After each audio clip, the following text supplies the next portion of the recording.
Welcome to Not Milk Never Milk. Subscribe if you're lactose intolerant.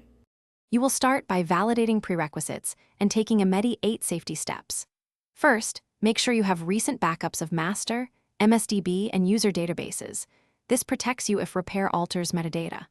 Once done, review SQL setup logs and Windows Event Viewer for failure codes so you know the cause.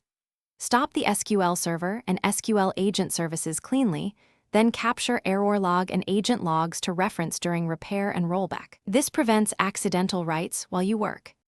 Now execute the focused repair steps. Launch setup.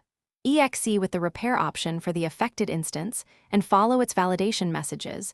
Repair fixes missing or corrupted binaries. If system files may be damaged, run dism and sfc/scano to restore OS dependencies, then rerun setup.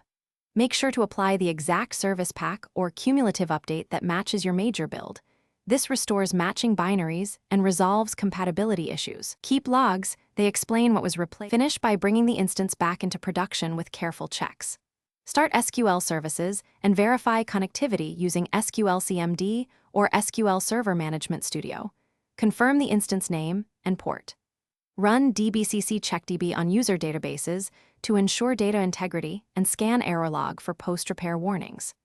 Reapply server-level configuration and logins if they were lost, and test application queries and jobs. If startup fails, consult setup and SQL logs for the specific error number.